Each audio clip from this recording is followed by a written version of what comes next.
लियन able को heal कर रही थी और एबल उससे पूछ रहा था कि तुमने उस वक्त वैसा क्यों किया था। लियन पूछती है कि मैंने क्या किया था।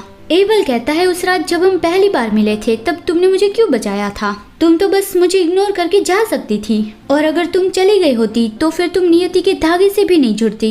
लियन ऑकवर्डली हंसते हुए कहती है कि क्योंकि मुझे बहुत ही रिस्पॉन्सिबल महसूस हो रहा था, मतलब मैं एक हीलर हूँ ना। एबल फिर से अपने कपड़े पहनता हुआ कहता है कि मैं बस ऐसा इसलिए कह रहा हूँ क्योंकि मैं जानता हूँ, मैं ये समझ रहा हूँ कि मेरे घावों को हील करके तुम खुश नहीं हो। मैंने तुम्हें मार डाला होता तो क्या होता, तुम तो इतनी ज्यादा केयरफुल भी नहीं हो। फिर वो ग्लास में कुछ पॉर करने लगा, पता नहीं वो वाइन है या फिर ब्लड है। तब लियन उसे कहती है कि अब ये मत कहना कि क्या तुम्हें मेरी परवाह हो रही थी। एबल उसकी ओर देख के कहता है कि नहीं, मैं बस ये सोच रहा था कि तुम कितनी अजीब हो, क्या तुम्हें मुझसे डर नहीं लगता। लियन मन में बोलती है कि तुम एक ग्रीन रीपर हो, मैं तुमसे कैसे नहीं डरूंगी। तुम्हें क्या लगा कि मुझे तुमसे डर नहीं लगता इसलिए मैं यहाँ पे तुम्हारी केयर कर रही हूँ। लेकिन वो उल्टा ही जवाब देती है कि नहीं, मतलब कि मुझे तुमसे डर नहीं लगता।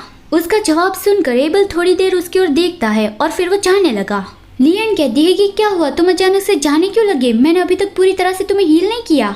लेकिन एबल बिना कोई जवाब दिए वहाँ से चला गया। फिर अगले सीन में कोई एबल को सारी सिचुएशन की रिपोर्ट दे रहा था और लियन चुपके से वो सब कुछ सुन रही थी।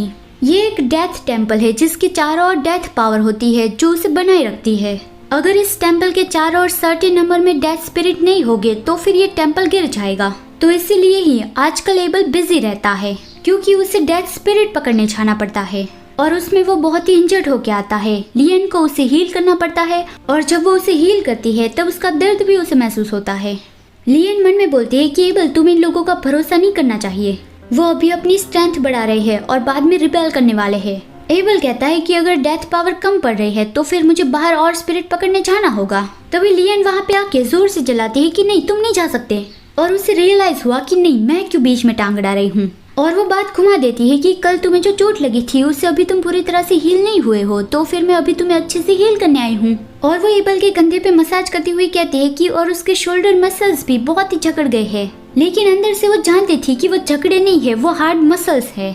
वो कहती है कि बाहर से वो ठीक ठाक लग रहा है लेकिन वो जरा सा भी ठीक नहीं है। तो इस तरह से उसने एबल को बाहर जाने से रोक लिया और उसे हील करने लगी। एबल उसे पूछता है कि तुमने ऐसा क्यों किया, क्या जब मैं यहाँ पे नहीं होता तब तुम्हें अच्छा नहीं लगता। लियन कहती है तुम अगर बाहर गई तो फिर तुम्हें फिर से चोट लगेगी और मैं नहीं चाहती कि तुम्हें फिर से चोट लगे। तुम एक गॉड हो फिर भी तुम्हें दर्द तो महसूस होता ही है। ये सुनकर एबल एकदम ही रुक गया और लियन की ओर देखने लगा और वो जाने लगा। तो लियन उसे रोकती है कि तुम फिर से जा रहे हो, क्या तुम्हें सच में हील नहीं करवाना। लेकिन एबल नहीं रुका, बिना कुछ बोले वहाँ से चला गया। तो लियन चिल्लाती है कि तुम तो बहुत ही जिद्दी हो।